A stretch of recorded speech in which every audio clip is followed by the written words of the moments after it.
मातरम भैया बहनों, कक्षा 9वीं भारत और समकालीन विश्व इतिहास का अध्याय प्रथम फ्रांसीसी क्रांति का भाग प्रथम आज हम पढ़ेंगे। यूरोप के अन्य देशों को भी अपनी स्वतंत्रता प्राप्ति के लिए और अपने यहाँ राजशाही शासन को समाप्त करने के लिए प्रेरित किया गया। इस क्रांति की शुरुआत कहाँ से हुई, कब तक ये क्रांति जारी रही, इसके बारे में चर्चा करते हैं। भैया बहनों, इस क्रांति की शुरुआत 14 जुलाई 1789 को बास्तील की घटना से प्रारंभ हुई और 18 जून 1815 को वाटरलू के युद्ध के साथ समाप्त हुई। सम्राट ने सेना को शहर में घुसने का आदेश दे दिया था। अफवाह थी कि वह सेना को नागरिकों पर गोलियां चलाने का आदेश देने वाला है। लगभग 7,000 मर्द तथा औरतें टाउन हॉल के सामने एकत्र हुए और उन्होंने एक जनसेना का गठन करने का निर्णय किया। यहाँ आप अपनी स्क्रीन पे, मोबाइल स्क्रीन पे देख सकते हैं, एक चित्र है और ये टाउन हॉल का है, जहाँ पर सभी लोग एकदम जब उन पर गोली बारूदों से हमला हुआ तो वो इधर उधर भागकर टाउन हॉल के सामने एकत्र हो गए। सैकड़ों लोगों का एक समूह पेरिस नगर के पूर्वी भाग की ओर चल पड़ा और बास्तील के किले की जेल को तोड़ डाला, जहां भारी मात्रा में गोला बारूद मिलने की संभावना थी। हथियारों पर कब्जे की सशस्त्र लड़ाई में बास्तील का कमांडर मारा गया। वहाँ बास्तील के किले में जो कमांडर था वो मारा गया और कैदी छुड़ा लिए गए। माना जाता है लगभग 7 कैदी छुड़ाए गए। इसलिए किले को ढहा दिया गया और उसके अवशेष बाजार में उन लोगों को बेच दिए गए जो इस ध्वंस को बतौर स्मृति चिन्ह सजोना चाहते थे। मतलब उनको इन चीज़ों से कोई मतलब नहीं था और बस वो एक तरह से स्मृति चिन्ह के रूप में उनको बेचना चाहते थे और संजोना चाहते थे। इस घटना के बाद कई दिनों तक पेरिस तथा देश के देहाती क्षेत्रों में कई और संघर्ष हुए। आम जनता की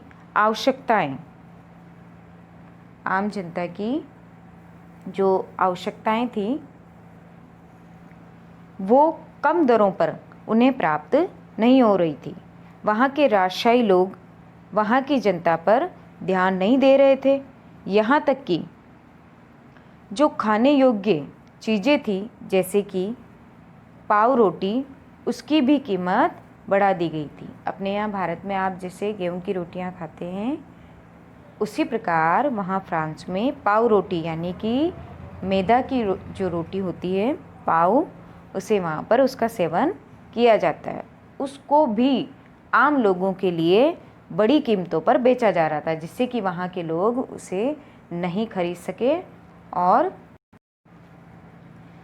ये जो हमने बात की, ये फ्रांस की क्रांति की हुई। अब सवाल उठता है कि ये क्रांति हुई क्यों?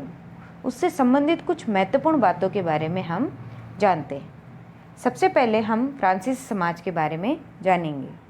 सन 1774 में बुर्बो राजवंश का लुई 16वां फ्रांस की राजगद्दी पर आसीन हुआ। उस समय उसकी उम्र केवल 20 साल थी और उसका विवाह ऑस्ट्रिया की राजकुमारी मेरी एंतोइनेट से हुआ था। राज्यारोहण के समय उसने राजकोष खाली पाया। लंबे समय तक चले युद्धों के कारण फ्रांस के वित्तीय संसाधन नष्ट हो चुके थे। लुई 16वां के शासनकाल में फ्रांस ने अमेरिका के 13 उपनिवेशों को साझा शत्रु ब्रिटेन से आज़ाद कराने में सहायता दी थी। इस युद्ध के चलते फ्रांस पर 10 अरब लिव्रे से भी अधिक का कर्ज और जुड़ गया। सरकार से कर्जदाता अब 10% ब्याज की मांग करने लगे थे।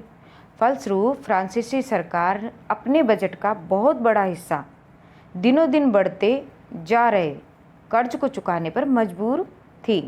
अपने नियमित खर्चों जैसे सेना के रखरखाव, राज दरबार, सरकारी कार्यालयों या विश्वविद्यालयों को चलाने के लिए फ्रांसीसी सरकार करों से वृद्धि के लिए बाध्य हो गई, पर यह कदम भी नाकाफ़ी था। मतलब ये कदम भी उनके लिए मुश्किलें खड़ी कर रहा था। 18वीं सदी में फ्रांसीसी समाज 3 एस्टेट्स में बटा था और केवल तीसरे एस्टेट के लोग ही कर अदा करते। अब आप चित्र देख रहे हैं, उसमें जो वहाँ पर 3 एस्टेट्स जो बांटे गए थे उनका चित्र है। आप इसमें देखिए स्क्रीन पर। प्रथम 2 एस्टेट्स कुलीन वर्ग व पादरी वर्ग के लोगों को कुछ विशेषाधिकार जन्मना प्राप्त थे। इनमें से सबसे महत्वपूर्ण विशेषाधिकार था राज्य को दिए जाने वाले करों से छूट। कुलीन वर्ग को कुछ अन्य सामंती विशेषाधिकार भी हासिल थे। वह किसानों से सामंती कर वसूल करता था। किसान अपने स्वामी की सेवा, स्वामी के घर एवं खेतों में काम करना, सैन्य सेवाएं देना अथवा सड़कों के निर्माण में सहयोग आदि करने के लिए बाध्य थे। यह जो व्यवस्था थी भैया बहनों, पूरे विश्व में वर्ग व्यवस्था को दर्शाने वाली थी। जैसे कि आप देख सकते हैं कि प्रथम एस्टेट यानी पादरी वर्ग, बड़े व्यवसाय, व्यापारी, अदालती कर्मचारी व वकील आदि इसके अंतर्गत आए। व द्वितीय एस्टेट में कुलीन वर्ग, किसान और कारीगर। तृतीय में छोटे किसान, भूमिहीन मजदूर व नौकर। ये चित्र में आप वकील देख रहे हैं, ये किसके अंतर्गत थे? प्रथम यानी पादरी वर्ग के अंतर्गत। भैया बहनों, वहाँ पर प्रमुख कुछ ऐसे कर थे जो वहाँ के किसानों को चुकाने ही पड़ते थे। जैसे कि टाइल, एक ये धार्मिक कर है, टाइल ये प्रत्यक्ष कर है। इस प्रकार राज्य के वित्तीय कामकाज का सारा बोझ करों के माध्यम से जनता वहन करती थी। ये चित्र में आप किसान देख सकते हैं। चलिए आगे बढ़ते हैं। अब हम जीने का संघर्ष। फ्रांस की जनसंख्या सन 1715 में 2.3 करोड़ थी, जो सन 1789 में बढ़कर 2.8 करोड़ हो गई। परिणामतः अनाज उत्पादन की तुलना में उसकी मांग काफ़ी तेज़ी से बढ़ी। अधिकांश लोगों के मुख्य खाद्य पावरोटी की कीमत में तेज़ी से वृद्धि हुई। अधिकतर कामगार कारखानों में मजदूरी करते थे और उनकी मजदूरी मालिक तय करते थे, लेकिन मजदूरी महंगाई की दर से नहीं बढ़ रही थी। फलस्वरूप अमीर गरीब यानी अमीर और गरीब के बीच की जो खाई थी वो ज़्यादा से ज़्यादा ही बढ़ती जा रही थी, यानी चौड़ी होती जा रही थी। स्थितियाँ तब और बदतर होती जा रही थी जब सूखे या ओले के प्रकोप से पैदावार गिर जाती। इससे रोजी रोटी का संकट पैदा हो जाता था। ऐसे जीविका संकट प्राचीन राजतंत्र के दौरान फ्रांस में काफ़ी आम थे।